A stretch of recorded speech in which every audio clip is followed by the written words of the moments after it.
Hello students, welcome to the subject Introduction to Solid Mechanics, which is being taught in the 4th semester in the Department of Civil Engineering. Today we will start Module 6. Module 6 is about deflection in beams. This is lecture number 1 of the 6th module. So let us start the chapter, which is deflection in beams. Dear students, आप लोग कभी park में गए होंगे या घर की balcony में देखे होंगे या फिर अपने रूम वगैरह में भी आपने ये देखा होगा कि कोई एक बेंच है, ठीक है, वुडन बेंच है, ओके, कुछ इस तरह का, और इधर उसके सपोर्ट है, मे बी ब्रिक्स का सपोर्ट है, इधर भी ब्रिक्स का सपोर्ट है, ठीक है। ख़ास तौर पे मैं बात कर रहा हूँ वुडन का केस लेकर के। ये जो बेंच है वुडन है, ठीक है। जब भी आप बैठते हो ना, ठीक है, तो क्या होता है, एक डिफ्लेक्शन होता है, ठीक है। ये जो जिस बेंच पर आप बैठ रहे हो, आप देखते होगे कि बेंच पहले तो सीधी थी, लेकिन जब आप बैठते हो तो बेंच कुछ ऐसे डिफ्लेक्ट कर जाती है, ठीक है। आपने ये देखा होगा, ठीक है। ये मैं कोई इंट्रोडक्शन टू सॉलिड मैकेनिक्स की बात नहीं कर रहा हूँ, मैं बात कर रहा हूँ आपके खुद की एक्सपीरियंस की, अपने लाइफ में आपने देखा ये चीज़, ठीक है। कभी कभी ऐसा चेयर भी आपको मिल जाता है जो डिफ्लेक्ट करता है ना। उसका डिफ्लेक्शन का अर्थ क्या है, अपने ओरिजिनल पोजीशन से हट जाना। जो वुडन बेंच इस पोजीशन में था, वो वुडन बेंच अब इस पोजीशन में आ गया है। क्यों? क्योंकि आपने उसके ऊपर एक लोड दे दिया, किसका, खुद का ही लोड दे दिया, आप बैठ गए, ठीक है। तो डिफ्लेक्शन एक ऐसी चीज़ है, डिफ्लेक्शन मतलब क्या, अपने ओरिजिनल पोजीशन से हट जाना। तो डिफ्लेक्शन एक ऐसी चीज़ है जो आप अपने लाइफ में देखते हो, ठीक है, यदा कदा हमेशा आप देखते ही रहते हो उसे, है ना। इधर नज़र दौड़ाया, उधर नज़र दौड़ाया। डिफ्लेक्शन एक ऐसी चीज़ है जो आप देखते रहते हो, ठीक है। कोई ये अलग सी कोई एकदम स्पेशल चीज़ नहीं है, जो लाइफ में आप पाते हो वही चीज़ है डिफ्लेक्शन, ठीक है।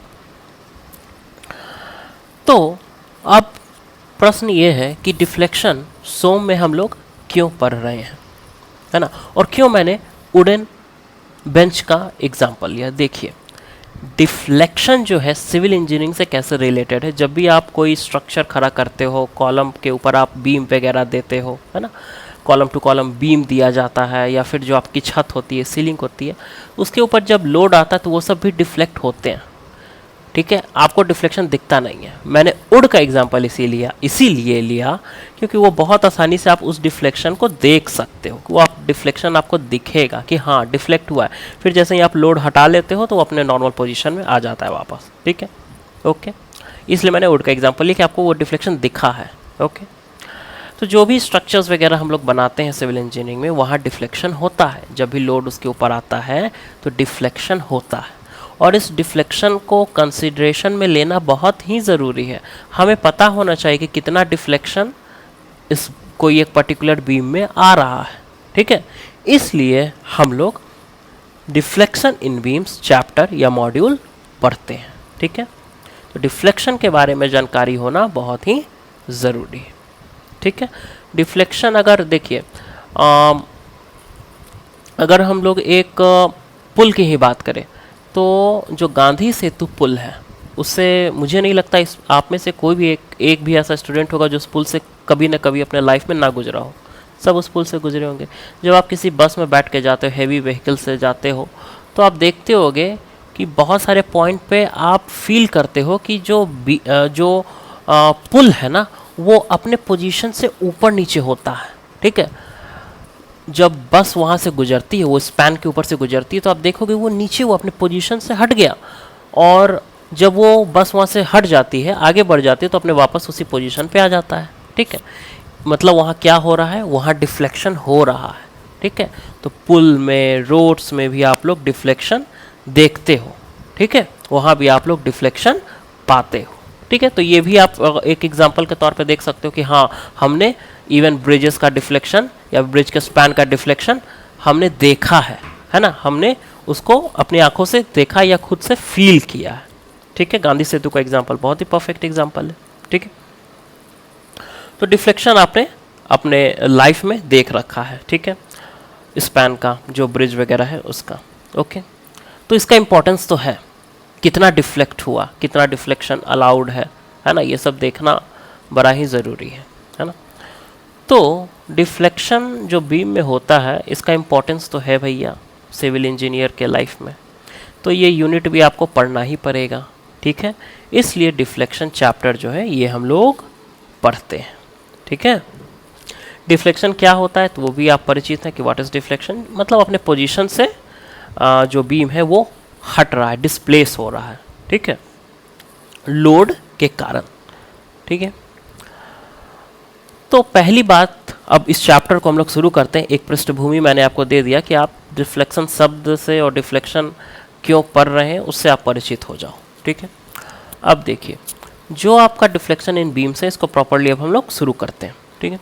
जब भी एक बीम अगर लोड कैरी करेगा तो वो अपने नॉर्मल पोजीशन से, ओरिजिनल पोजीशन से डिफ्लेक्ट होगा, ठीक है। पहला जो मैं पॉइंट रख रहा हूँ वो यही है, ठीक है, कि जब भी एक बीम लोड कैरी करेगा, ठीक है, कोई भी एक अगर बीम है, मान लीजिए एक सिंपली सपोर्टेड बीम है, अगर वो लोड कैरी कर रहा है, ठीक है, उसके ऊपर लोड आ रहा है, तो वो अपने पोजीशन से डिफ्लेक्ट करेगा, ठीक है। और ये मैंने उसका डिफ्लेक्टेड पोजीशन भी आपको दिखा दिया अगर लोड पड़ रहा है तो, ठीक है। मैं इसी बीम की बात कर रहा हूँ, यही बीम यहाँ आपको दिख रहा है, जब उसके ऊपर लोड पड़ा तो क्या होता है, वो अपने पोजीशन से डिफ्लेक्ट होता है, ठीक है, ओके। अब लोड जो पड़ रहा है, ठीक है, इसका मतलब ये भी है, अगर लोड पड़ रहा है तो इसका मतलब क्या ये नहीं है कि बेंडिंग मोमेंट भी बीम पर लग रहा है, ठीक है। दूसरी जो पॉइंट मैं कह रहा हूँ वो कह रहा हूँ बेंडिंग मोमेंट की बात कर रहा हूँ। पहली पॉइंट मैंने क्या रखा आपके सामने कि कोई एक बीम है, उसके ऊपर लोड पड़ रहा था तो उसमें डिफ्लेक्शन होगा, ओके, समझते हैं हम इस बात को, ट्रू। अब मैं कह रहा हूँ कि अगर लोड है तो उस लोड के कारण बेंडिंग मोमेंट भी होगा उस बीम में, the beam will be subjected to bending moment due to that load, it is also true, okay. ये बात को भी आप अच्छी तरीके से समझते हैं कि अगर लोड है तो उसके कारण the beam will be subjected to bending moment, true. एक तीसरा पॉइंट, रेडियस ऑफ कर्वेचर के बारे में आप लोग ऑलरेडी जानते हैं, ठीक है। रेडियस ऑफ कर्वेचर आप इवन 11th-12th में भी पढ़ा होगा और बीटेक में भी अनेकों बार इस टर्म से आप लोग परिचित हुए हैं। इवन इन दिस सब्जेक्ट, जो सब्जेक्ट मैं पढ़ा रहा हूँ वहाँ भी आप लोग रेडियस ऑफ कर्वेचर से आपका आमना सामना हुआ है, ठीक है। तो m/i is equal to E/r, ये क्वेश्चन परिचित है क्या, परिचय में है क्या ये क्वेश्चन, आप लोग जानते हैं क्यों क्वेश्चन के बारे में? बिल्कुल जानते होंगे, जब बेंडिंग स्ट्रेसेस चैप्टर को हम लोग कर रहे थे तो वहाँ हमने इसको पढ़ा था, ठीक है ना। क्यों, जो बेंडिंग मोमेंट है या फिर जो I that is moment of inertia about neutral axis, जो E की वैल्यू है दैट इज यंग्स मॉडुलस, और R है जो रेडियस ऑफ कर्वेचर, इससे आप परिचित हैं, इस इक्वेशन से आप परिचित हैं, ठीक है। अब मैं इसमें ये बताना चाह रहा हूँ कि इसमें R की वैल्यू हम लोग कैसे दे सकते हैं। इसी क्वेश्चन को ऐसे लिख सकते हैं क्या कि R is equal to E into I/m, लिख सकते हैं ना, लिख सकते हैं, ठीक है। अब आप मुझे ये बता सकते हैं कि ये जो R मैंने लिखा ये कब कांस्टेंट होगा, ये कांस्टेंट कब होगा बताइए। ये उसी समय कांस्टेंट होगा, उसी समय ये कांस्टेंट होगा जब ये टर्म कांस्टेंट हो जाए, है ना, क्योंकि R तो इसी के द्वारा दिया जाता है, इसी क्वेश्चन के द्वारा। तो अगर E इंटू I/m अगर कांस्टेंट हो जाए तो हमारा R radius of curvature will also be constant. क्यों कांस्टेंट चाहिए वहां तक हम लोग पहुंचेंगे अभी, क्यों कांस्टेंट चाहिए भाई, पहला प्रश्न ही होता, वहां भी हम पहुंचेंगे, ठीक है। पहले आपको बता दें कि कांस्टेंट कब होगा। तो R कांस्टेंट की बात मैं कर रहा हूं, कब होगा, जब E इंटू I/m कांस्टेंट होगा। E की वैल्यू, I की वैल्यू नोन है, अगर एक पर्टिकुलर सेक्शन वगैरह दे रखा है, एक पर्टिकुलर मटेरियल दे रखा है तो E और I तो कांस्टेंट है ही। इसका मतलब ये है कि R उसी समय कांस्टेंट होगा जब M कांस्टेंट होगा, ठीक है। अगर M कांस्टेंट है तो E इंटू I/m कांस्टेंट है, और अगर E इंटू I/m कांस्टेंट है तो R भी कांस्टेंट है, ठीक है। तो रेडियस ऑफ कर्वेचर कब कांस्टेंट होगा, रेडियस ऑफ कर्वेचर उस समय कांस्टेंट होगा जब the beam is subjected to a constant bending moment, ठीक है। आर कब कांस्टेंट होगा? When beam is subjected to constant bending moment. अगर जो आपका बीम है, the beam is subjected to a constant bending moment, तब हम कहेंगे कि हाँ, ये इक्वेशनवा जो है इसको देख करके तो यही लगता है कि एम अगर कांस्टेंट है और ई और आई तो कांस्टेंट होगा एक पर्टिकुलर सेक्शन ऑफ मटेरियल के लिए, तो ये पूरा का पूरा टर्म भी कांस्टेंट होगा। और ये पूरा का पूरा टर्म अगर कांस्टेंट होगा तो आर रेडियस ऑफ कर्वेचर भी कांस्टेंट होगा। ठीक है, तो आर कब कांस्टेंट होगा? जब beam is subjected to constant bending moment. ठीक है, तो एक चीज तो आपको अब क्लियर हो गया कि R radius of curvature will be constant when the beam is subjected to a constant bending moment. अब इससे क्या मिलता है हमें? आर कांस्टेंट है, इससे क्या मिलता है? इससे ये मिलता है, this means that a beam for which when loaded, जब लोड हुआ उस समय की बात कर रहे हैं, a beam for which when loaded the value of E into I by M is a constant will bend in a circular arc। क्या क्या बोल दिया भाई, समझ में नहीं आया क्या? देखिए मैंने क्या बोला, अगर एक बीम है और उस पर अगर लोड हमने लगाया है और उसकी E into I by M की वैल्यू अगर कांस्टेंट आ रही है तो R की वैल्यू कांस्टेंट है, और R की वैल्यू कांस्टेंट है, इसका मतलब हुआ the beam will bend in a circular arc. R की वैल्यू कांस्टेंट है, R की वैल्यू जो है वो कांस्टेंट है, कहीं से भी आप देख लो R की वैल्यू कांस्टेंट है, that means the beam will bend in a circular arc. ठीक है, तो आर कांस्टेंट की बात मैं क्यों कर रहा था? इसीलिए कह रहा था ताकि मैं आपको बता सकूं कि the beam will bend in a circular arc. तो इसका मतलब ये हुआ कि आर अगर कांस्टेंट हमें मिल गया है ना, जो आप यहां देख रहे हैं कि आर कांस्टेंट मिल गया है ना, इसका मतलब क्या हुआ? Beam will bend in a circular arc. ठीक है, the beam will bend in a circular arc. तो जो मैं आपको बताना चाहता था यहां वो यही है कि बीम अगर आपके पास एक है, उसके ऊपर लोड लग रहा है तो बीम में डिफ्लेक्शन होगा, और अगर लोड लग रहा है तो beam will be subjected to bending moment also. ठीक है, एक इक्वेशन जो बेंडिंग इक्वेशन आप कह सकते हैं वो क्या कहता है? m upon I equal to E upon R. यहाँ से r की वैल्यू होगी e into I by M, और हम ये जानना चाहते हैं कि r कब कांस्टेंट होगा? r उस समय कांस्टेंट होगा जब beam will be subjected to constant bending moment. ठीक है, अब r अगर कांस्टेंट हो गया, इसका क्या मतलब है? अगर r कांस्टेंट है, ठीक है, अगर R कांस्टेंट है, ये आपका बीम है और ये आपका डिफ्लेक्टेड बीम है और इसमें R कांस्टेंट है, इसका मतलब क्या है? इसका मतलब यही है, beam will bend in a circular arc. ठीक है, तो अब आपको ये पता है कि the beam will bend in a circular arc when the value of R is constant. ठीक है, अब जो बीम है वो आप देख लीजिए कैसा है। मान लीजिए कि ये आपका बीम है, ठीक है, और इस पे आपका इस तरह रिएक्शंस दिख रहा है ए बी, और मान लेते हैं पॉइंट मिड पे ही मान लिया जाए, सी पॉइंट पर लोड लग रहा है, तो क्या होगा? There will be deflection in the beam. ठीक है, यहाँ मैंने आपको डिफ्लेक्शन दिखा दिया। ठीक है, यही लोड W तो था ना, है ना, ये आपको क्या दिखा रहा है? Deflected beam. ओके, इतना चीज़ आपको समझ में आ गया है ना? ये चीज़ आपको समझ में आ गई जो मैं बताना चाह रहा हूँ। डिफ्लेक्शन क्या होता है आप समझ चुके हैं। व्हाट इज़ डिफ्लेक्शन आप जान गए। ठीक है, डिफ्लेक्शन आपने लाइफ में देखा भी है, तो आप, जी हाँ, आपने देखा है लाइफ में। वुड का एग्जांपल ले लीजिए, वुडन एक तख्ता है, दोनों साइड से सपोर्टेड है, आप उस पर बैठ जाओ तो एक आर्क के रूप में वो मुड़ जाता है, तो आपने अपने लाइफ में देखा है। सिविल इंजीनियरिंग के पर्सपेक्टिव से बात करें वो भी आपने देखा है, तो हाँ, गांधी सेतु से अगर आप ट्रैवल किए तो आपने देखा है, वहाँ भी देखा है। ठीक है, डिफ्लेक्शन बीम्स में। ओके, फिर मैंने लोड की बात की कि लोड होगा तो डिफ्लेक्शन होगा, लोड होगा तो बेंडिंग मोमेंट होगा। बेंडिंग मोमेंट है तो वहाँ से आर हमने देखा कि कांस्टेंट कब होगा, तो जब बेंडिंग मोमेंट आपका कांस्टेंट है तो आर की वैल्यू भी कांस्टेंट होगी। आर कांस्टेंट होगा, इससे आप क्या कहना चाहते हैं? इससे मैं ये कहना चाहता हूँ कि beam will bend in a circular arc. ठीक है, ओके। और मैंने एक लोड लगाकर एक डायग्राम भी आपको यहाँ दिखा दिया डिफ्लेक्शन का। ठीक है, आई होप ये चीज़ें आपका क्लियर है। ठीक है, चलिए आगे बढ़ते हैं। Let us now see deflection and slope of a beam subjected to uniform bending moment.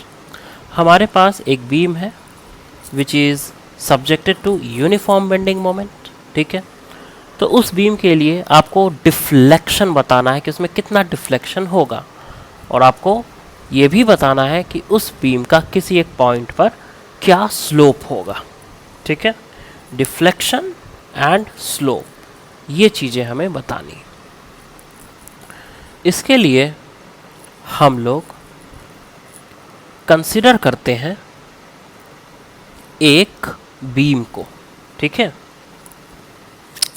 क्या करते हैं हम लोग? एक बीम को कंसिडर करते हैं। ये देखिए, ये है हमारा एक बीम। ठीक है, ये बीम क्या है? Subjected to uniform bending moment. ठीक है, subjected to uniform bending moment. तो इसमें क्या होगा? डिफ्लेक्शन होगा। ठीक है, इसकी एक रेडियस ऑफ कर्वेचर होगी। आर कांस्टेंट अगर होता है, चूँकि जो कि है ना, आर कांस्टेंट है क्योंकि बेंडिंग मोमेंट यूनिफॉर्म है, तो आर कांस्टेंट है तो किस तरह का आर्क होगा? सर्कुलर आर्क होगा। जब बेंडिंग होगी तो किस तरह का आर्क होगा? सर्कुलर आर्क होगा। ठीक है, तो ये एक सर्कुलर आर्क में ये मुड़ जाता है। ठीक है,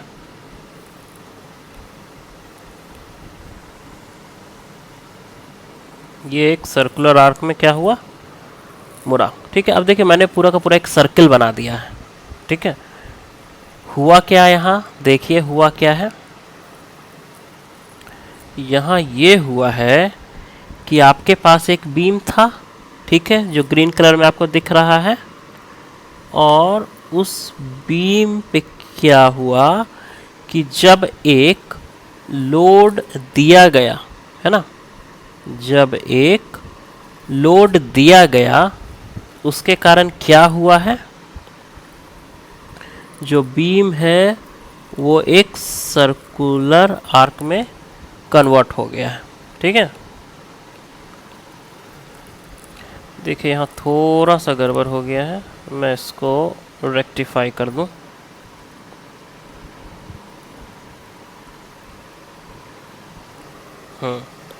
तो ये आपका बीम है। ओहो,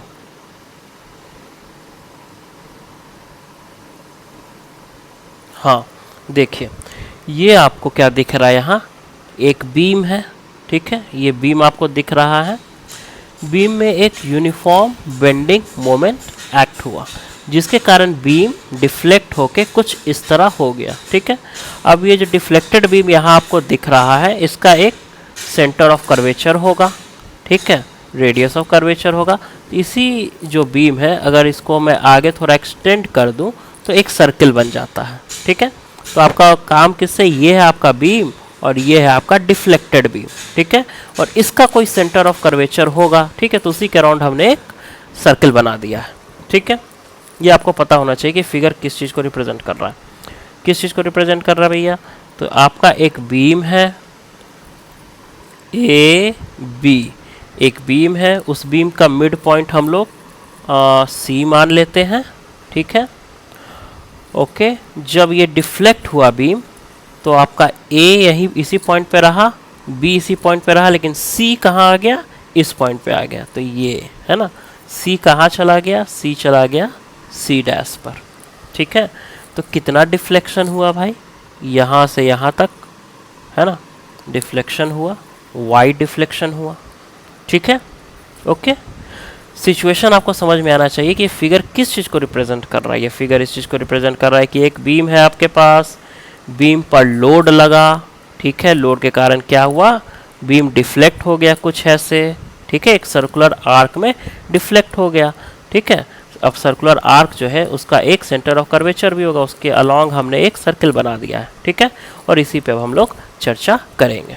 ओके, तो जो यहाँ आपको दिख रहा है इसमें एक सेंटर भी होगा ना, सेंटर होगा ही। अब जो सेंटर है तो रेडियस भी होगा। ठीक है, वो रेडियस को मैं यहाँ दिखा रहा हूँ, R, R radius of curvature है आर। ठीक है, ओके, सेंटर को मैं ओ नाम दे देता हूँ। ठीक है, ओ नाम मैंने सेंटर को दे दिया। सिचुएशन क्लियर है आपका? चलिए, जो लेंथ ऑफ द बीम है वो L है टोटल, तो मतलब क्या, ये L/2 और ये भी L/2। ठीक है, टोटल लेंथ L है, C इज द सेंटर, है ना, तो L/2 इस साइड, L/2 उस साइड। अब देखिए, जो मैं आपको यहाँ बता रहा हूँ उसका जो यहाँ लिखा हुआ चीज़ें हैं, वीडियो में जो आपको दिख रही है लिखी हुई चीज़ें, वो क्लास नोट्स के रूप में तो मैं आपको दूंगा ही, साथ ही साथ लेक्चर नोट्स के रूप में भी आपको एक लिखा लिखाया नोट्स भी इस चैप्टर का मैं साथ साथ में दे दूंगा। ठीक है, तो जो चीज़ें मैं बोल रहा हूँ वो चीज़ें लिखित फॉर्म में भी आपको मिल जाएंगी। ठीक है, देखिए, तो यहाँ क्या हम लोग कर रहे हैं, हमें करना है डिफ्लेक्शन एंड स्लोप निकालना है। किसके लिए? यूनिफॉर्म बेंडिंग मोमेंट है एक बीम पे, उसी के ऊपर हमें डिफ्लेक्शन एंड स्लोप निकालना है। ओके, तो वह सिचुएशन मैंने आपको बता दिया कि हमने एक बीम को कंसिडर किया है जो कि uniform bending moment m subject है। ठीक है, initial position of the beam क्या है, तो initial position A, C, B है। फाइनल पोजीशन क्या है, मतलब फाइनल का क्या मतलब है, deflected position. A, C dash B is the deflected position of the beam. ठीक है, इसमें कुछ चीज़ें हैं जैसे कि R मैं आपको लिख के दिखा चुका हूँ कि R कहाँ है, रेडियस ऑफ कर्वेचर के बारे में बता चुका हूँ। ठीक है, यहाँ आपको दिख रहा होगा, ये देखिए R। तो R है क्या R आपको पता होना चाहिए कि क्या है, रेडियस ऑफ कर्वेचर। R क्या है, रेडियस ऑफ कर्वेचर। किसका भैया, किसका radius of curvature? Of the deflected beam, है ना, radius of curvature of the deflected beam. फिर आप एक टर्म देख रहे हो वहाँ y, कहाँ है y, ये रहा y। क्या है y? Deflection of the beam. ठीक है, deflection of the beam, beam जो है ना आपका वो डिफ्लेक्ट हुआ तो वही डिफ्लेक्शन है, लेकिन कहाँ का डिफ्लेक्शन है, इस पॉइंट का डिफ्लेक्शन है या इस पॉइंट का डिफ्लेक्शन? नहीं नहीं, ये तो सेंटर का डिफ्लेक्शन है। जो y पॉइंट जो y बताया गया है that is the deflection at the centre. ठीक है, deflection of the beam at the centre. ठीक है, जो कि C डैश से आप दिखा रहे हो, है ना, देखिए यहाँ y है ना, C डैश से रिप्रेजेंट हो रहा है यहाँ। ठीक है, फिर हम लोग कुछ और टर्म्स जो आगे यूज आने वाले हैं, I के बारे में आपको पता होना चाहिए, क्या है, मोमेंट ऑफ इनर्शिया। ठीक है, किसका, बीम का, बीम सेक्शन एक है उसका मोमेंट ऑफ इनर्शिया I है। एक और टर्म यूज होगा E, पता है आपको क्या है, E क्या होता है, यंग्स मॉडुलस।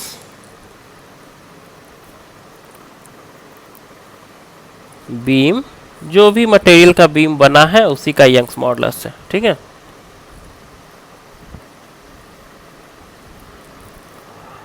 और थीटा आप नहीं देख रहे हो यहाँ ना, थीटा को भी ड्रॉ कर दूं मैं, देखिए थीटा क्या है।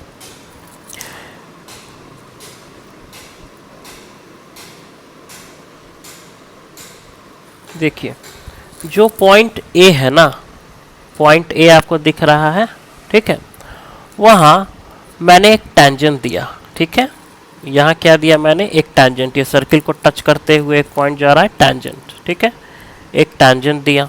अब ये टेंजेंट जो एंगल बना रहा है, ठीक है, this is the original position of the beam, है ना, और ये आपका जब बीम बेंड हुआ, डिफ्लेक्शन हुआ, ठीक है, डिफ्लेक्शन हुआ, बीम बेंड हो गया, उस समय पोजीशन ये है। ठीक है, तो ये जो आर्क बना रहा है ना बीम बेंड होने के बाद, उस समय मैंने क्या किया, एक टैंजेंट वहाँ बनाया। ठीक है, अब ये जो टैंजेंट है ये ओरिजिनल पोजीशन के साथ कितना एंगल बना रहा है उसी को मैं थीटा कह रहा हूँ। ठीक है, ओके, लिख भी देता हूँ मैं यहाँ। अब आप समझ गए होंगे कि थीटा क्या है। यहाँ मैं लिख देता हूँ कि theta is slope of the beam at the end A। ठीक है, that is the angle made by the tangent at A with the beam AB।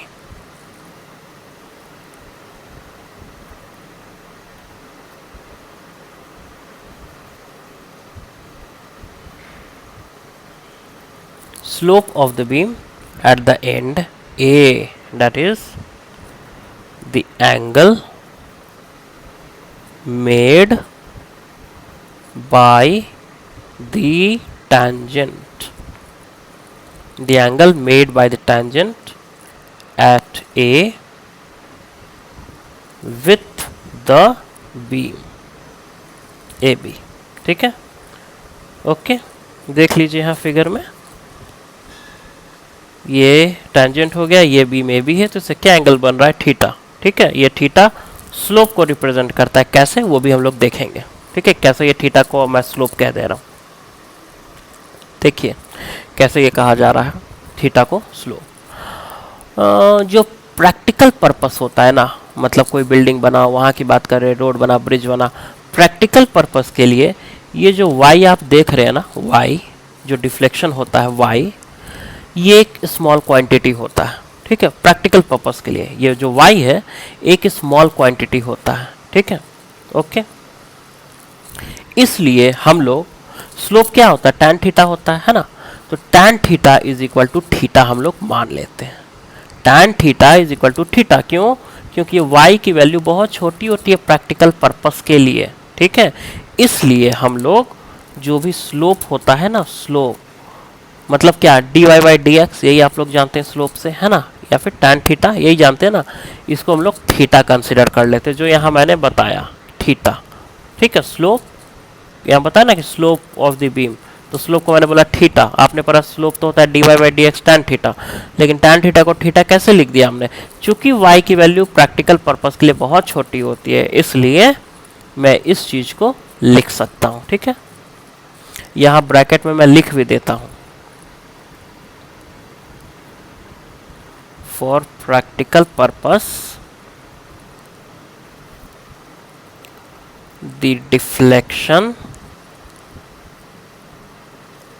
y is a small quantity, है ना, और इसलिए tan theta equal to theta लिया जा सकता है। ठीक है,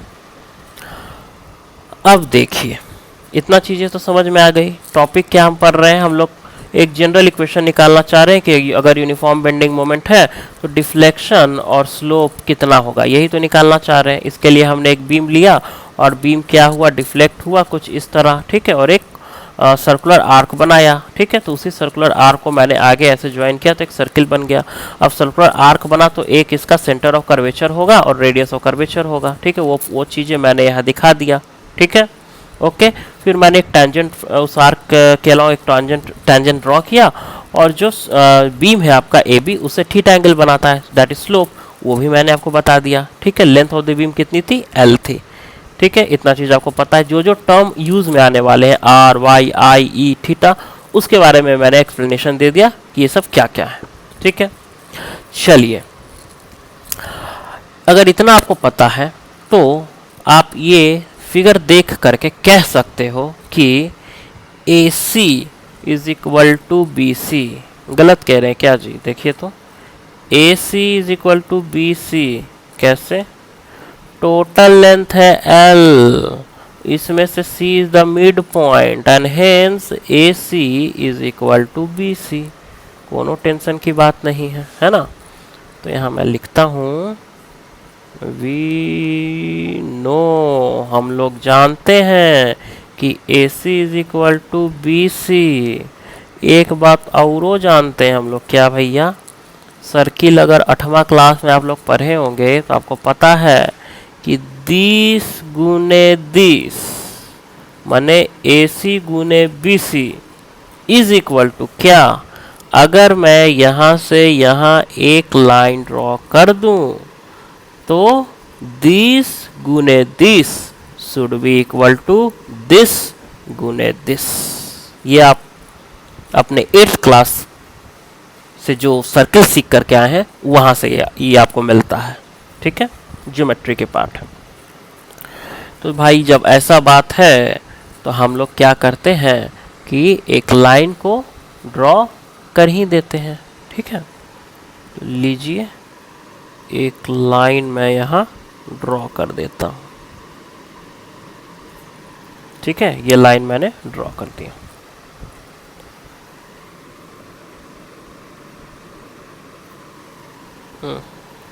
चलिए, और इस पॉइंट को मैं नाम दे देता हूँ डी। ठीक है, डी कहीं मैंने यूज नहीं किया ना, नहीं किया है। ठीक है, तो दो चीज हम जानते हैं। पहला चीज क्या जानते हैं कि AC is equal to BC। Okay, दूसरी चीज AC गुने BC is equal to CD गुने CC डैश।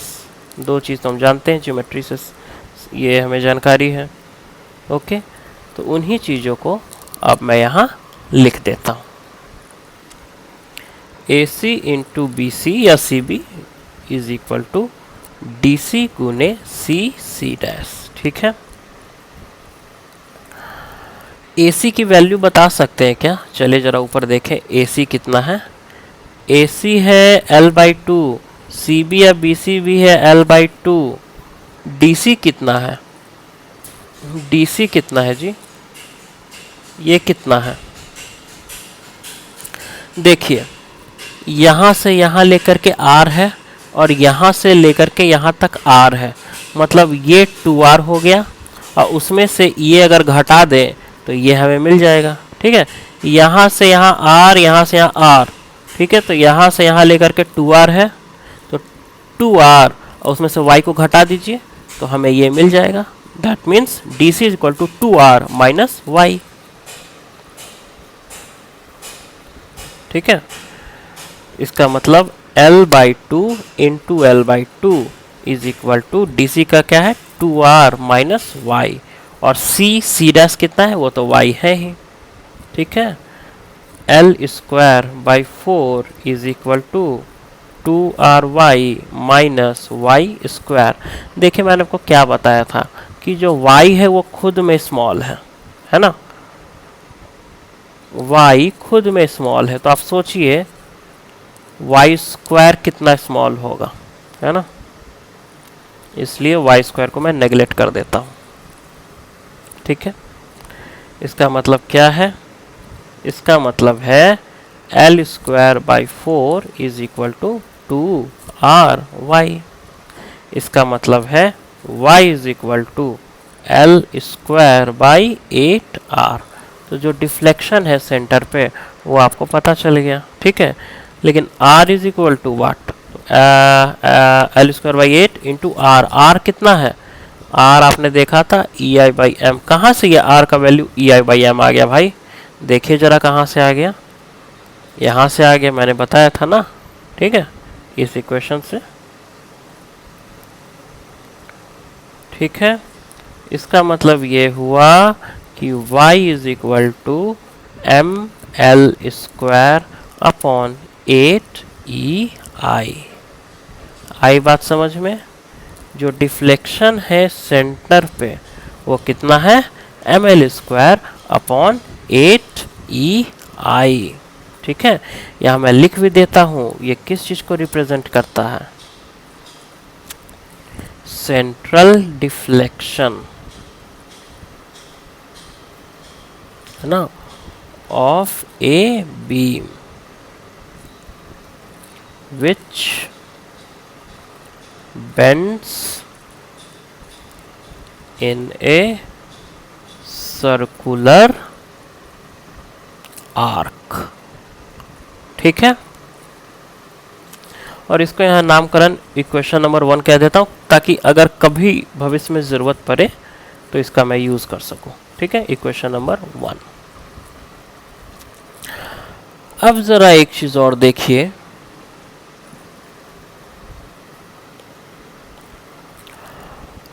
जो ऊपर आइए, यहाँ जो ट्रायंगल ए ओ सी आपको दिख रहा है, ठीक है, मैं इसकी अब बात करने जा रहा हूँ। ट्रायंगल ए ओ सी, ठीक है, ये एंगल थीटा है, तो ये एंगल कितना होगा? देखिए ये टैंजेंट है, ओके, ये सेंटर पॉइंट को टच करा तो ये एंगल 90 डिग्री होगा, ये आपको पता होना चाहिए, ठीक है। और वो अगर 90 है तो इसका मतलब क्या हुआ? ये एंगल 90 माइनस थीटा होना चाहिए, ठीक है। और आपको, ठीक है, ये चूंकि ये 90 डिग्री है ना टोटल, और ये थीटा है, तो इसलिए ये कितना होगा? 90 माइनस थीटा, ठीक है, डन। अब देखिए इस ट्रायंगल को जरा देखिए, तो ये कितना है? 90 डिग्री है, ये 90 माइनस थीटा है, तो ये एंगल कितना हो जाएगा? थीटा। क्यों? क्योंकि तीनों मिला के 180 डिग्री होना चाहिए, है ना। तो ये 90 माइनस थीटा, तो ये ऑटोमेटिकली थीटा होगा, ठीक है। तो पहले तो मैं यहाँ लिख दूँ कि ये एंगल आपका थीटा है, ओके। अब मैं बात करता हूँ इस ट्रायंगल की ए ओ सी की। इस ट्रायंगल को देखें तो जरा बताइए, तो साइन थीटा, ये थीटा है, तो साइन थीटा क्या होता है? पी बाई बी, ठीक है। तो पी बाई बी, पी कितना है? ए सी, और डिवाइडेड बाई सी ओ, यही होगा ना साइन थीटा, ठीक है। तो वही चीज मैं यहां लिखना चाह रहा हूं, in triangle A O C sine theta is equal to A C by A O, ठीक है, P by B. A C की वैल्यू हमें पता है कि एल बाई 2 है, ए ओ की वैल्यू कितनी ज़्यादा? देखिए तो यहाँ ए ओ की वैल्यू कितनी है? ए ओ आर है, दिया हुआ है, ठीक है। तो ए ओ की जगह लिख दीजिए आर, ठीक है। तो is equal to L by 2 R, okay. अब देखिए एंगल जो थीटा है वो स्मॉल है ना, तो साइन थीटा के जगह आप थीटा लिख सकते हो, ठीक है। इसका मतलब ये हुआ कि theta is equal to L upon 2 R. R के जगह क्या लिख सकते हैं आप? 2 इंटू आर के जगह E into I by M. इसका मतलब है theta is equal to M L upon 2 E आई।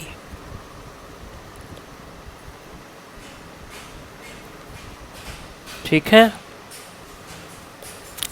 इतना ध्यान में रहेगा। थीटा क्या रिप्रेजेंट करता है? ऊपर मैंने बताया था कि what is theta. Theta represent करता है स्लोप, जो डिफ्लेक्टेड बीम है उसका स्लोप। तो यहाँ पर मैं इसको लिख भी देता हूँ कि थीटा क्या रिप्रेजेंट करता है, slope of deflected beam, slope of deflected beam, ठीक है, एट ए। अब देखिए यहाँ एंड बी भी मैं लिख देता हूँ, सिमेट्री है ना, तो जो थीटा इधर होगा वही थीटा उधर भी होगा, इसलिए मैं यहाँ ए एंड बी दोनों लिख देता हूँ, ठीक है। और थीटा किस में आया है? तो याद रखना है कि थीटा इन रेडियंस, ठीक है, थीटा इन रेडियंस, ठीक है। हो सकता है बाद में ज़रूरत पड़े, तो जैसे कि वहाँ मैंने इक्वेशन 1 लिख दिया है, इसको मैं यहाँ इक्वेशन 2 लिख के छोड़ देता हूँ। अगर आगे ज़रूरत पड़े तो इक्वेशन 1 इक्वेशन 2 करके काम चलाएंगे हम लोग, ठीक है। तो अगर एक बीम है जो कि यूनिफॉर्म बेंडिंग मोमेंट से सब्जेक्ट है, ठीक है, subjected to uniform bending moment, उस केस में सेंटर में डिफ्लेक्शन कितना होगा? M L square upon 8 EI, ठीक है। और उसमें स्लोप कितना होगा पॉइंट ए पर या पॉइंट बी पर? M L upon 2 EI, M L upon 2 EI, क्या? एम एल अपॉन 2 EI, ठीक है। तो आई होप कि जो मैं यहाँ बताना चाह रहा था वो आप लोग को क्लियर होगा, ठीक है। डिफ्लेक्शन आपको पता है, okay, M L square upon 8 EI, और slope M L upon 2 EI। कब के केस में? जब एक beam subjected to uniform bending moment है, ठीक है। आई होप ये चीज़ें आपको क्लियर है। चलिए, let us now see the relation between slope, deflection and r radius of curvature, ठीक है। स्लोप, डिफ्लेक्शन और रेडियस ऑफ कर्वेचर, इनके बीच क्या रिलेशनशिप है, ये अब हम लोग देखने की कोशिश करेंगे। देखिए, यहाँ आपको एक फिगर दिख रहा है जहाँ आप एक्स एक्सिस वाई एक्सिस को देख सकते हैं। यहाँ एक कर्व ए बी को मैं रिप्रेजेंट करने की कोशिश कर रहा हूँ, ठीक है। देखिए, यहाँ एक कर्व ए बी आपको दिख रहा है ना, ठीक है, एक कर्व ए बी यहाँ दिख रहा है। Let the curve A B represent the deflection of a beam. ये जो ए बी है ये क्या रिप्रेजेंट कर रहा है पता है? Deflection of a beam. देखिए डिफ्लेक्टेड पार्ट ऐसे दिख रहा है ना, ठीक है, कर्व के रूप में। हाँ, तो जो ए बी है ये डिफ्लेक्शन ऑफ ए बीम को दिखा रहा है। अब जो बीम है उसका एक स्मॉल पोर्शन, बहुत ही स्मॉल पोर्शन को हम लोग कंसिडर कर रहे हैं पी क्यू, ठीक है। जो भी डिफ्लेक्टेड बीम है वो ए बी से रिप्रेजेंट हो रहा है और उसमें एक स्मॉल पोर्शन, छोटा सा पोर्शन पी क्यू को हम लोग कंसिडर कर रहे हैं, ठीक है। पी क्यू को मैं कंसिडर कर रहा हूँ, ठीक है। अब पॉइंट पी जो है वहाँ अगर मैंने एक टैंजेंट ड्रॉ किया है ना, पॉइंट पी पर मैंने जब एक टैंजेंट ड्रॉ किया तो मैंने क्या पाया? वो टैंजेंट एक्स एक्सिस के साथ साई एंगल बना रहा है, ठीक है। जब मैंने टैंजेंट ड्रॉ किया तो वो साई एंगल बना रहा है एक्स एक्सिस के साथ। जो पॉइंट क्यू है वहाँ भी मैंने जब टैंजेंट एक ड्रॉ किया है ना, एक टैंजेंट जब ड्रॉ किया तो वो साई प्लस डी साई बना रहा है। देख लीजिए, ये एंगल और ये एंगल कंपेयर करेंगे तो ये एंगल बड़ा है ना, तो इसको मैंने साई प्लस डी साई से रिप्रेजेंट किया है, ठीक है। तो टैंजेंट पी पॉइंट पे आपने किया तो साई एंगल, और पॉइंट क्यू पर किया तो Sai plus D Sai angle x axis के साथ बना रहा है, ठीक है। जो पॉइंट पी है उससे आप एक नॉर्मल ड्रॉ करो, पॉइंट क्यू से भी एक नॉर्मल ड्रॉ करो। ये दोनों नॉर्मल कहाँ जाके मीट कर रहे हैं? पॉइंट सी पर, ठीक है, ओके। एक कर्व है ए बी, उसका एक छोटा सा हिस्सा है P Q. P point Q point पे हमने एक नॉर्मल ड्रॉ किया है कर्व के ऊपर जो पॉइंट सी पर मिल रहे हैं। तो आप समझ रहे होंगे कि C is the centre of curvature and P C is equal to Q C, जिसको मैं आर रेडियस ऑफ कर्वेचर कह सकता हूँ, ठीक है। तो यहाँ क्या हमने देखा? PC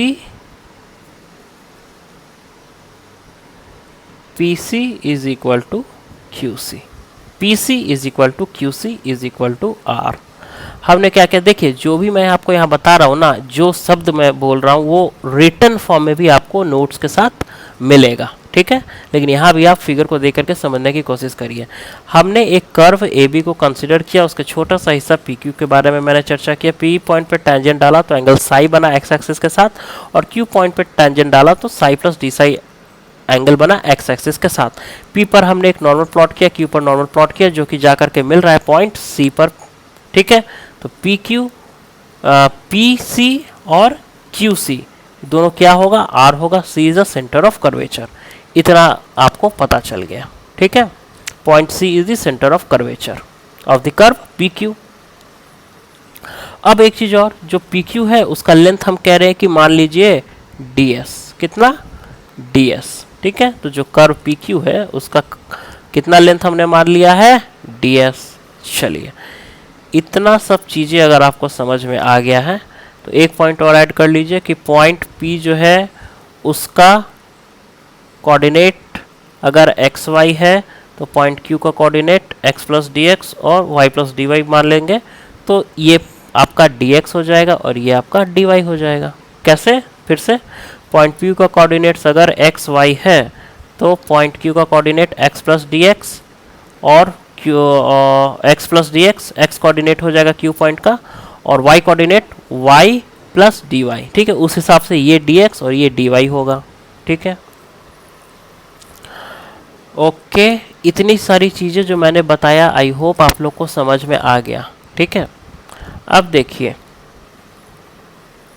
जो यहाँ एंगल है पी सी क्यू, एंगल देखिए कौन सा? पी सी क्यू, इसको मैं कह रहा हूँ डी साई है, डी साई। तो आप बोलेंगे हैं कैसे ये डी साई है, ये भी तो बताना पड़ेगा। ये एंगल मैं कह दिया डी साई, लेकिन कैसे ये तो बताना पड़ेगा। तो देखिए कैसे ये एंगल डी साई है। इसके लिए मैं इसको कॉपी करके फिर से पेस्ट करता हूँ यहाँ, ठीक है। देखिए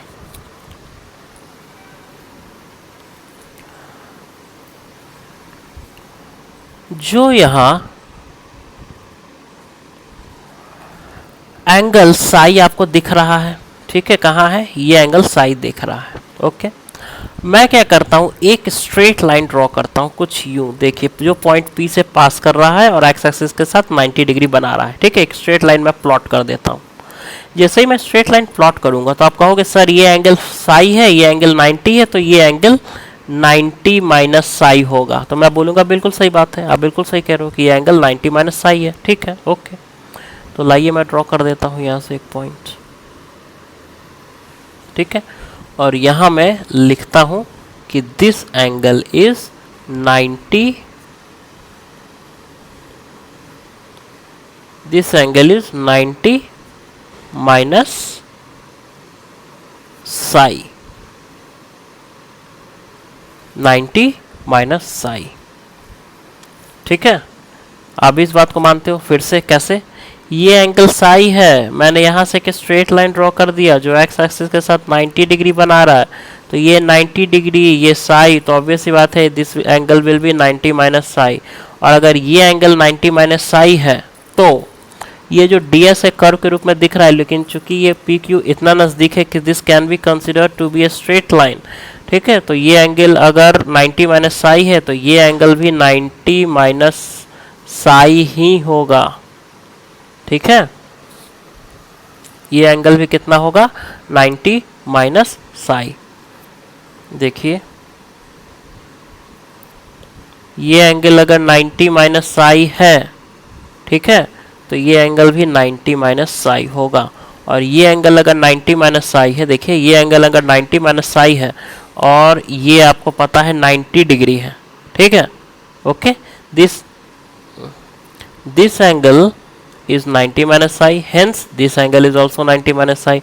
और आपने अभी क्या किया था? एक नॉर्मल ही तो ड्रॉ किया था ना यहाँ से, तो ये 90 डिग्री है, ये 90 डिग्री, ये एंगल 90 माइनस साई, तो ये क्या बचा? साई ही तो बचा ना जी, इसलिए मैं इसको एंगल साई कह सकता हूँ, ठीक है।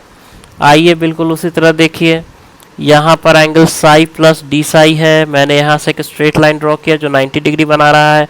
अगर ये एंगल आपका 90 डिग्री है, ये साई प्लस डी साई है, तो बता दीजिए एंगल कितना होगा? 90 minus psi plus D Sai, यही तो होगा, ठीक है। तो मैं यहाँ एक स्ट्रेट लाइन पहले ड्रॉ कर देता हूँ, ये रहा आपका स्ट्रेट लाइन। और इस एंगल के बारे में बता देता हूँ, ये जो आपका एंगल है ये कितना होगा, लिख देता हूँ कितना होगा। ये 90, ये साई प्लस डी साई, तो 90 minus psi plus D Sai, तो लिख देते हैं 90 minus psi plus D Sai. छोटा लिखा गया क्या जी? थोड़ा बड़ा लिखना चाहिए इसको। 90 minus psi plus D Sai, ठीक है। अब देखिए जब ये angle 90 plus psi plus D Sai है, तो मुझे ये बताइए कि ये एंगल कितना होगा? ये एंगल, ये भी तो उतना ही होगा ना फिर, ठीक है। ये एंगल भी सेम होगा, 90 minus psi plus D Sai, ठीक है, ओके। चलिए अब देखिए ये भी आपने 90 डिग्री किया था, एक नॉर्मल ड्रॉ किया था इस एंगल पे, तो दिस एंगल इज 90 डिग्री। अब जब ये एंगल 90 डिग्री है और इसमें 90 minus psi plus D Sai अगर घट जाएगा तो आपको बता देना है कि ये एंगल कितना होगा। कितना होगा बताइए? This angle will be Sai plus D Sai, okay.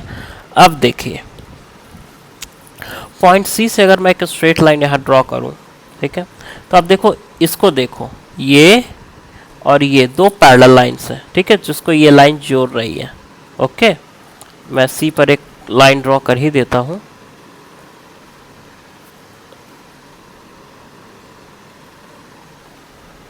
अब देखिए ये लाइन और ये लाइन पैरेलल है, ठीक है, और ये देखिए एक लाइन दोनों को ज्वाइन किया, ठीक है। ये इधर का एंगल साई है तो इधर का एंगल कितना होगा, साई ही तो होगा ना, क्या आपको पता है, ऑल्टरनेट एंगल्स कहते हैं, ठीक है। ये ऑल्टरनेट एंगल्स नहीं बोलते, इसका दूसरा नाम होता है, ठीक है। ये अगर साई है तो ये भी साई होगा।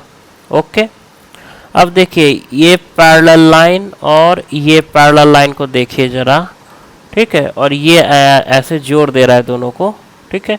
तो अगर ये angle Sai plus D Sai है तो ये एंगल भी साई प्लस डी साई होगा। फिर से एक बार, एक पैरेलल लाइन जोड़ा, ये दोनों एक दूसरे को जोड़ता है, ये एंगल साई है तो ये एंगल भी साई होगा, ठीक है। दो पैरेलल लाइन, ये लाइन दोनों पैरेलल को जोड़ता है, अगर ये angle Sai plus D Sai तो ये एंगल भी साई प्लस डी साई, ठीक है। इसका मतलब ये है कि दिस एंगल इज, मैं इसको यहाँ लिख देता हूँ, Sai plus D Sai, and this angle is Sai. तो इसका मतलब यही हुआ कि this angle is D Sai. Sorry, यहाँ कुछ गड़बड़ हो गया, ये डी साई नहीं, दिस इज साई, है ना। तो इसका मतलब क्या हुआ, this angle is D Sai. क्यों, ये एंगल है साई प्लस डी साई और ये एंगल है साई, तो क्या बचा, डी साई ही ना बचा, मतलब ये एंगल इज डी साई, ठीक है। ओके, तो वही चीज मैंने लिखा यहाँ कि angle P C Q is equal to D psi. कैसे, वो आपको पता चल गया कैसे, ठीक है। चलिए, तो कुछ गलत नहीं लिखा है, बिल्कुल सही चीजों को यहाँ लिखा गया है ना। तो यहाँ से हम ये कहना चाह रहे हैं कि आप ये भी तो जानते हैं, आप ये भी तो जानते हैं कि P Q is equal to D S, है ना। तो इसको is equal to R D psi लिख सकते हैं कि नहीं लिख सकते, देखिए तो ज़रा फिर से देखा जाए। ये P Q is equal to D S तो है ही, और is equal to R theta पढ़े थे ना जी, है। तो इसमें देखिए ना आर थीटा, तो ई है थीटा और ये है आर, ये पूरा आर है ना, तो आर इंटू डी साई लिख सकते हैं, बिल्कुल लिख सकते हैं, लिख दिया हमने, ठीक है। इसका मतलब ये है कि R is equal to D S by D psi. इसको ऐसा करिए कि इक्वेशन 1 मान लीजिए, ठीक है। R is equal to D S by D psi, कोई टेंशन नहीं है, बिल्कुल सही रास्ते पे है ना। अब देखिए जो मैंने आपको पहले बताया था वही चीज कि let x y are coordinates of point P और Q में कोई बहुत ज़्यादा दूरी नहीं है, तो अगर इस पॉइंट का कोऑर्डिनेट x y है तो इस पॉइंट का क्या कोऑर्डिनेट होगा, x कोऑर्डिनेट क्या होगा उसका, x प्लस डी एक्स, है ना। इसका मतलब ये डिस्टेंस क्या है, dx है। y कोऑर्डिनेट क्या होगा, y प्लस डी वाई, इसका मतलब क्या है कि ये डिस्टेंस dy है, ठीक है। वही चीज़ यहाँ आपको दिख रहा है, ठीक है। अब देखिए इस फिगर में ज़रा देखिए नज़र, इसी चीज़ को इस फिगर में देखिए, ये dx है, ये dy है, ओके। और इसको मैंने क्या कहा कि ये इतने नज़दीकी पॉइंट है कि it can be treated as a straight line, ठीक है। तो अब आपको इस ट्रायंगल की बात करनी है, किस ट्रायंगल की, इस ट्रायंगल की, समझ रहे हैं। You have to talk about only this triangle, okay. इस ट्रायंगल की जरा बात करें हम लोग। ये एंगल अगर साई है ना, ठीक है, और ये एक स्ट्रेट लाइन मान ले और एक लाइन खींच दिया गया यहाँ, ठीक है, और यहाँ से अगर ये, तो ये एंगल भी साई होगा, इस बात को समझिए, ठीक है। अगर ये एंगल साई है, ठीक है, और यहाँ से एक और मैं पैरेलल लाइन, ये दोनों पैरेलल लाइन कर दूँ तो ये एंगल भी साई ही होगा, ठीक है। एक पैरेलल लाइन, दूसरी पैरेलल लाइन, ये एक लाइन है, अगर ये एंगल साई है तो ये एंगल भी साई होगा, ठीक है। तो इस ट्रायंगल का देखिए थोड़ा सा, तो ये एंगल में ये साई है इस ट्रायंगल में, ठीक है, ये dy है, ये dx है, ठीक है। तो अब इसी पर हम लोग बात करेंगे, ठीक है। देखिए tan साई, tan थीटा क्या होता है जी, पी बाई बी होता है ना। तो देखे तो जरा इस ट्रायंगल में यही एंगल निकालना, tan psi is equal to P by B D Y by D x, D Y by D X. ठीक है, तो साइन साई बताइए तो कितना होगा, देखिए जरा, साइन साई, यही ट्रायंगल को लेना है, साइन साई, साइन साई क्या होता है, P by B, P by H है ना, पी बाई एच होता है ना जी, P by H that is d Y by D S. ठीक है, तो कॉस साई भी बता दीजिए क्या होता है, देखिए फिर से इस ट्रायंगल को, कॉस साई ये एंगल साई है, B by H D X by D S. ठीक है, D X by D S. ठीक है, तो इसका मतलब ये है कि आर जो अभी अभी आपने D S by D psi निकाला था ना, इक्वेशन 1 देखिए ना, यहाँ R equal to D S by D psi निकाला था ना, इसके जगह अगर मैं ये लिख दूं तो कोई दिक्कत है क्या, देखिए तो जरा, D S by D X by D psi by D x, कोई दिक्कत है क्या, डी एक्स से डिवाइड कर दिया। ठीक है, तो इसके जगह फिर ये लिख सकते हैं D S by D X, देखिए तो क्या यहाँ D S by D X, इसका उल्टा, that means 1 upon cos phi is equal to D S by D x. तो यहाँ मैं क्या लिख सकता हूँ इसके जगह, 1 अपॉन कॉस साई लिख सकते हैं ना, कहाँ से लिख दिया, उठा पटक के कहीं से नहीं लिखा है, यहीं से तो यूज करके लिखा है। ठीक है, divided by D psi by D X. ठीक है, तो यहां से हम ये लिख सकते हैं कि R is equal to sec psi by D psi by D X. ठीक है, लिखा जा सकता है। देखिए इस इक्वेशन का हमें बाद में फिर से जरूरत पड़ेगा, इसलिए इसको मैं इक्वेशन 2 कह देता हूँ और इसको मैं इक्वेशन 3 कह देता हूँ। ठीक है, इक्वेशन 3 तक चीज़ें क्लियर हैं। चलिए देखिए यहाँ तक हम लोग पहुँच गए हैं। अब हम लोग क्या कर रहे हैं, जो इक्वेशन 2 आपको दिख रहा है यहाँ, ठीक है, इक्वेशन 2 यहाँ दिख रहा है ना, इसको मैं डिफ्रेंशिएट करता हूँ। ठीक है, देखिए कैसे,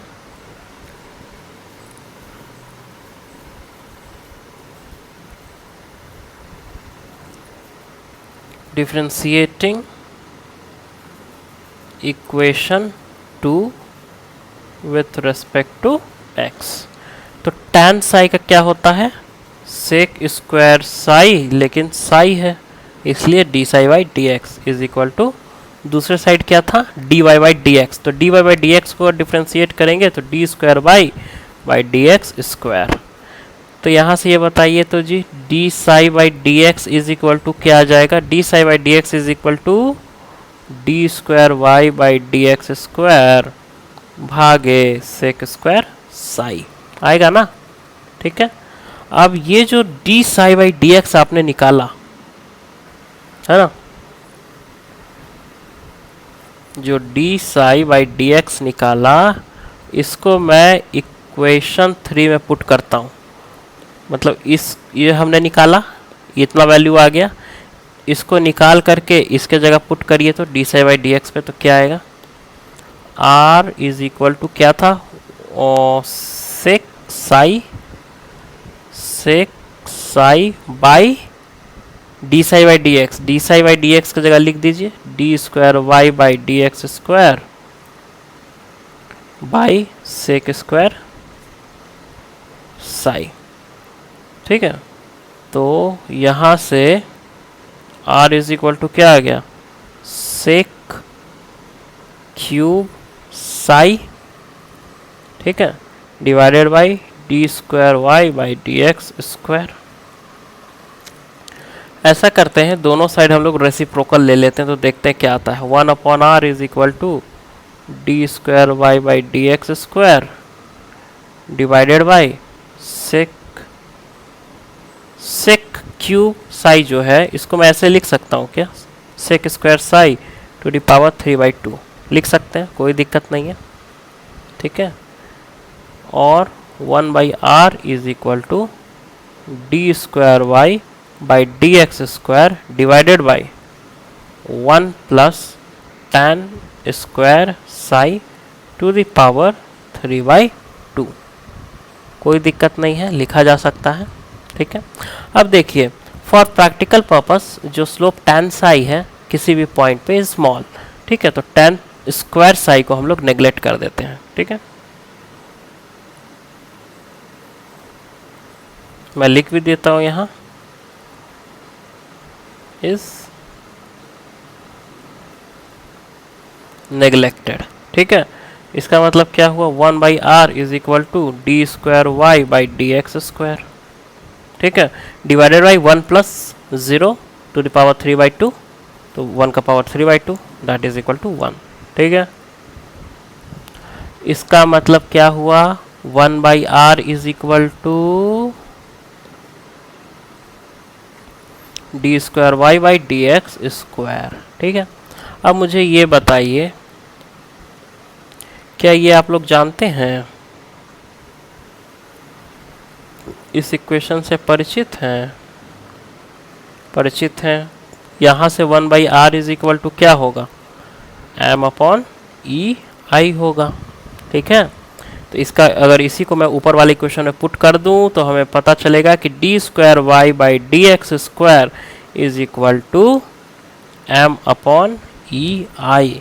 इसका मतलब ये हुआ कि m is equal to E I d square Y by D x square. क्या समझे, जो मोमेंट है that is equal to E I d square Y by D x square. अब मैं क्या करता हूँ, इस इक्वेशन को डिफ्रेंशिएट करता हूँ। ठीक है, differentiating the above equation with respect to x, तो dm by dx is equal to ei dqy by dx cube। ठीक है, और हमें पता है कि जो dm by dx है क्या होता है, शियर फोर्स होता है। ठीक है, बेंडिंग मोमेंट आपने पढ़ा था इस चीज को। इसका मतलब क्या हो गया, F मतलब shear force is equal to E I d Q by by D x cube. आई बात समझ में? यहाँ मुझे ये लिख देना चाहिए कि F is equal to D M by D x is what, shear force. ठीक है, बाद में कोई कंफ्यूजन ना हो इसलिए। चलिए ऐसा करते हैं कि अबोव इक्वेशन को लोग फिर से डिफरेंशिएट करते हैं।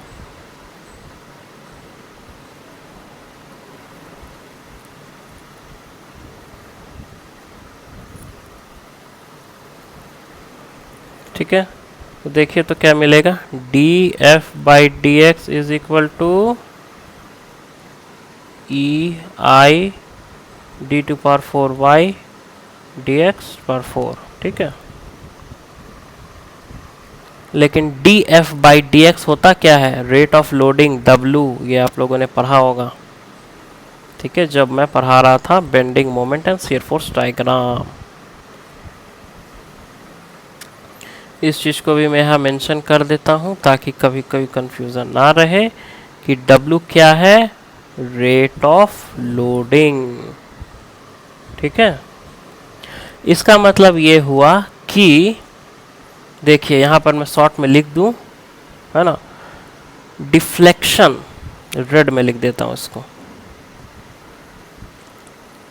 डिफ्लेक्शन y है तो स्लोप dy बाई dx है। ठीक है, तो bending moment E I d square Y by D x square है, तो shear force E I d square y, sorry d square y नहीं, d Q y by D x cube है, और rate of loading जो है आपका E I D to power 4 by D x to the power 4 है। I hope ये चीज़ें clear है। Deflection, slope, bending moment, shear force and rate of loading. ठीक है, इसमें एक चीज़ हमेशा ध्यान रखिएगा कि जब भी आप इस क्वेश्चंस का यूज़ कर रहे हैं तो यूनिट्स पे थोड़ा ख्याल रखिएगा। जो भी यूनिट्स है मैं आपको बता दूं,